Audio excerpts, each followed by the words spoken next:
to you regarding violence in TUT that happened last year. I'd like a minute or 5 minutes of your time to conduct an interview. The first question that we have is, as a facility manager, this as safety and security is your primary objective during the event. What do you guys do before the event, during and after the event? Okay. First of all, before the event, we will do a complete risk analysis of the environment, as well as taking the history of the previous games that has been played or events that's been taking place whatsoever that is at the specific venue. Now, in the venue in question, it is building 51, and that stadium is categorized for 6,000 people. Now, in the categorization, we then do the risk analysis, and our risk analysis is done on different categorizations. What we normally do is I will go out and I'll do a risk assessment. The risk assessment then got 12 or 13 points that we run into it, and we have to do that 13 points to make sure that we cover all our bases. Your minutes or 3 minutes or 5 minutes of my time will be too little to answer all the questions. You can elaborate for 10 minutes. I'm sure we can edit it. What I can tell you is the points that we looked on is the appointment of a safety officer, which is the primary factor. Then we do the event categorization, where we do the application to do event categorization.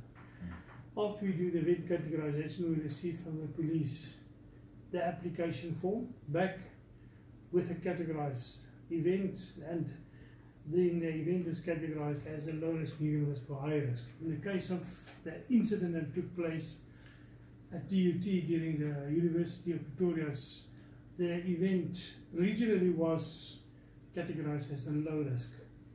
And 2 weeks before the event happened, we went and reapplied and we recategorized the event to medium risk. In the question of low risk, medium risk, high risk, is when it's a low risk, then the safety officer is a start in the beginning. Okay. So you do the complete analysis and you act then as a safety officer and as a VOC commander. In the point where the event was then categorized as a medium risk, the police will appoint a captain or a colonel of the rank not higher, lower than a captain. But in this stage it was appointed by, the colonel was appointed the station commander, of which he was in the VOC with the public orders commander, with myself, with the medical contingent, with CPS command and control, as well as security command and control. Now that is for the medium risk. During the event, we identify certain hotspots, and then when you do categorization, you will write a plan how to curve that specific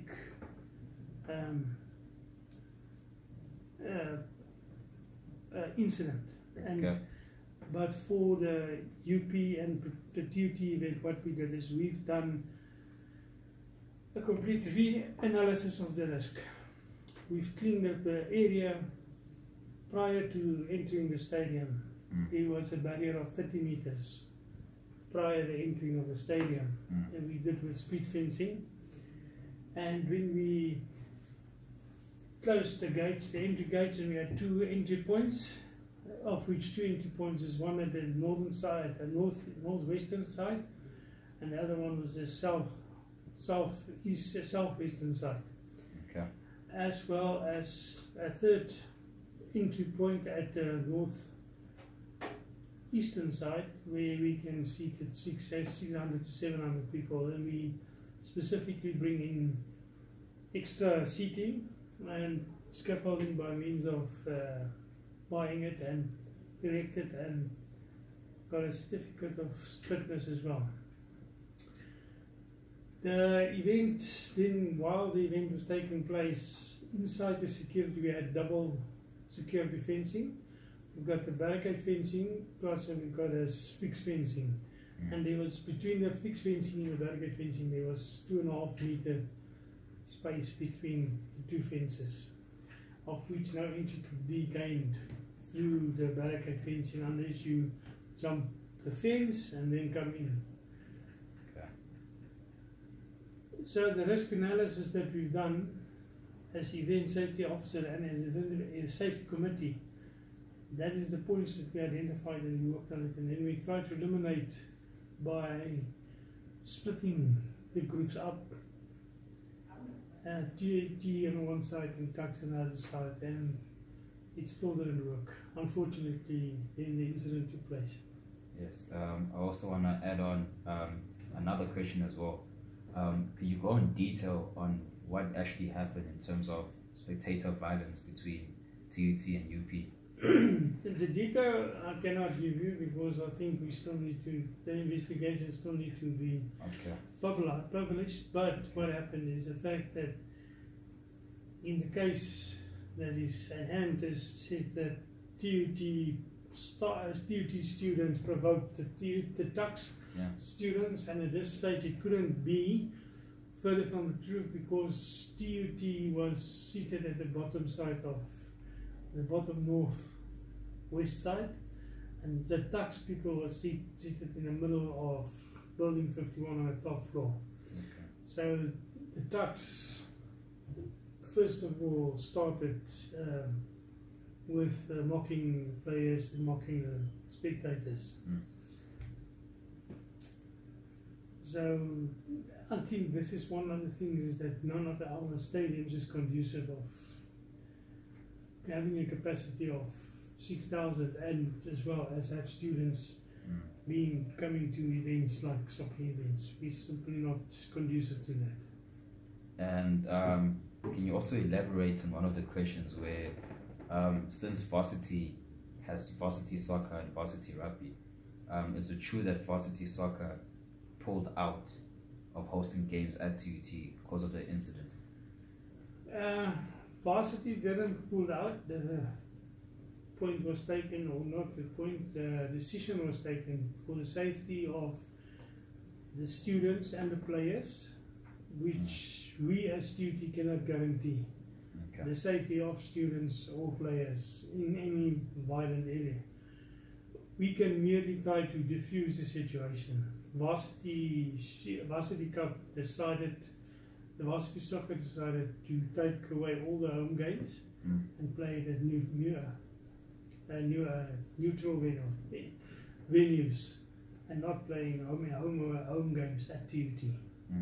The rugby is still going on because of the fact that the spectator value is much lower than the rugby, as well as the rugby is seen as a low-key sport, and the control is not others than the soccer, but due to the fact that soccer is so popular in the university that, and the team was doing so well that the popularity of the team grew, and we cannot host events where we got all four campuses, people busting, plus you got 15,000 students on the campus, and we can only host 6,000. So that's why I said that our venue is not conducive for sport events like that.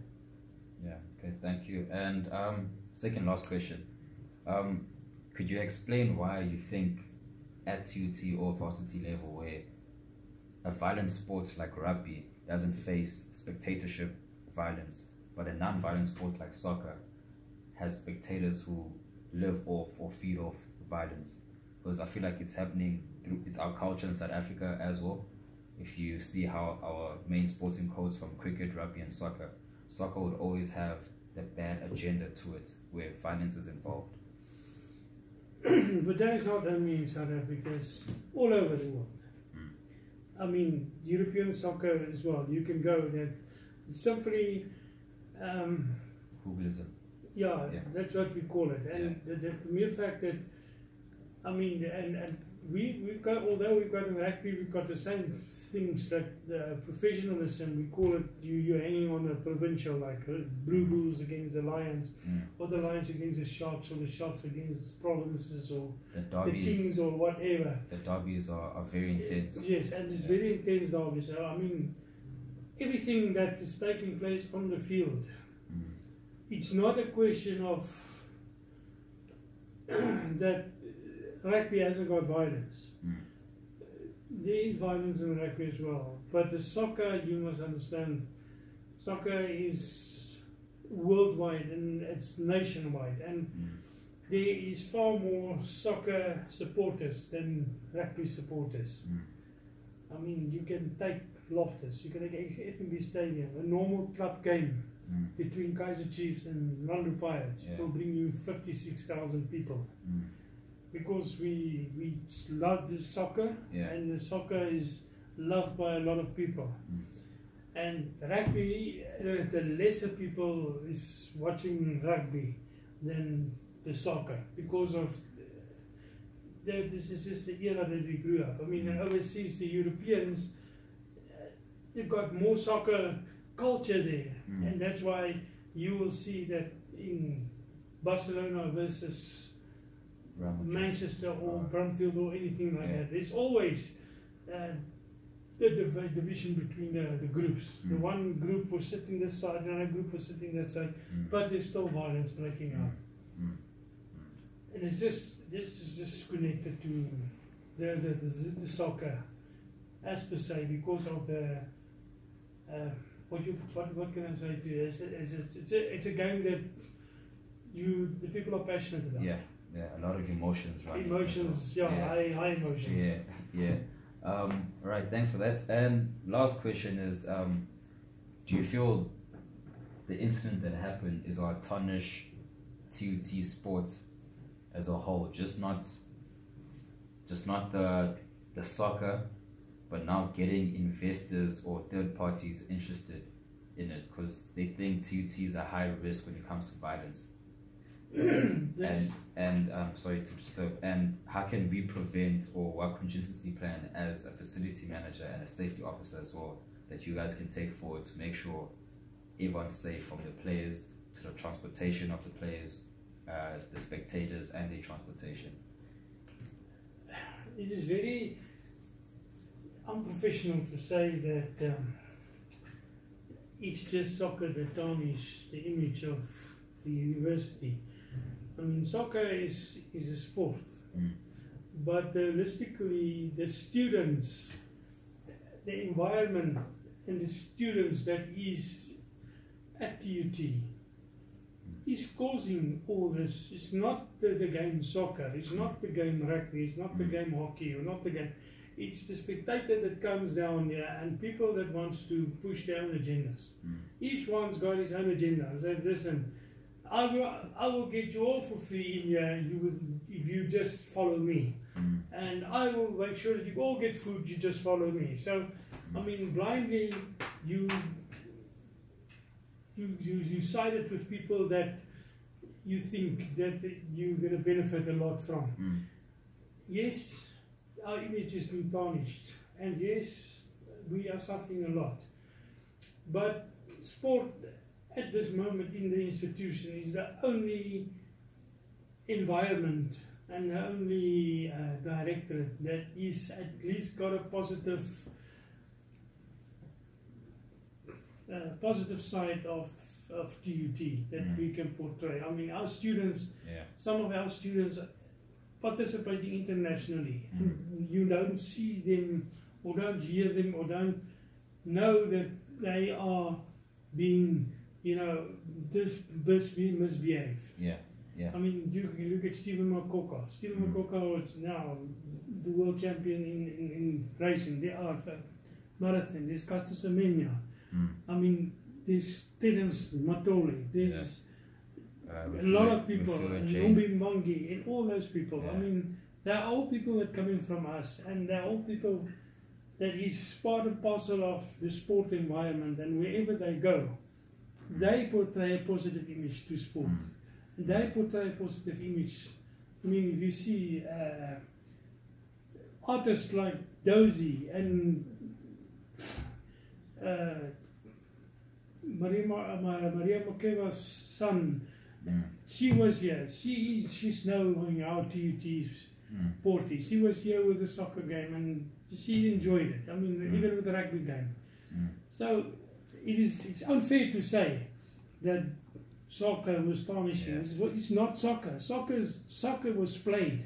Soccer was the loser of this whole event because of the actions of the spectators. Now, sorry, you just raised another question. TUT is making a few steps to make sports enjoyable and be on the positive side.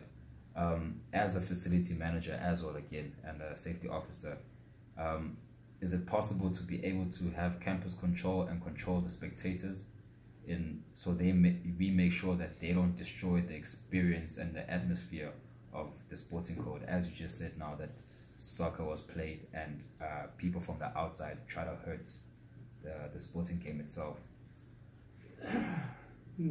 Last question. Last yeah, question. no, I know. I mean, there's always questions and questions and questions. Yeah. You must remember one thing. You're working with human beings. Human beings is a species on its own. You can put in measurements in place whatsoever. If you don't have the will to change your attitude, then you're not going to succeed in what you've been doing. I mean, we at Sport, what we did is we said, we will accommodate everybody and see if we can accommodate everybody to our own detrimental. We happen to say, yes, detriment, to say, yes, we should never take our tickets, we should never do that. But we did it because we want the students involved at the sport. And that is where the problem starts. So what we will do in future, and this is simply, we've started already with it, is when we see that this is a high risk or a risky event, then we will simply do not approve the event. We will simply don't allow it. I mean, there was 2 weeks ago, there was a soccer match supposed to be played here, and we were one of the soccer fields identified to play it, and there's certain criteria that they had to adhere to, and they didn't adhere to that, and we simply say, no, you cannot play. That was a Friday night. The Sunday they had to play the game, so they played the game at Lucas Maropi Stadium. And still, we will see what we can manage and manage the situation as it is. But certain things is put in place. And once again, funds is a problem in all the universities, and if we can have millions and millions of rand to upgrade, we would like to do that, and then we will upgrade in such a way that we can guarantee you that 100% safety. No, but we can guarantee you that we won't have people. First of all, if you look at the FNB Stadium is a world-class stadium. There's an incident there, there's a lady dead. Because of what? Of violence, spectator violence. I mean, it's not the soccer. It's the spectators that created the violence. It's people that, there's a nice little word that people like to use, and I like to use it as well, entitlement. They entitle themselves to say, we've got the right to watch this game. We've got the right to watch the soccer game for free. We've got the right. No, you don't. Don't entitle yourself to things. Yes, pay your ticket and go in and sit and watch. The ideal world will say, you can watch your soccer game, you pay your ticket, you get a number, you sit at the table where you play. I can come sit right next to you and I will sit and watch the game. And we can be arch rivals, you understand? But we are there to watch the game, irrespective of what your team supporters and and simply it's not happening, really. And this is where the problem starts. We need to take that word of entitlement away from everything and say, you don't have the right. The only right, and that's what I say, the only right that you've got the right to die, and you've got the right to be buried in that sense. Yeah. The rest of the rights is things that is being humanized. Yeah. Yeah. All right, that was educational. It was a good 20 minutes of your time as well.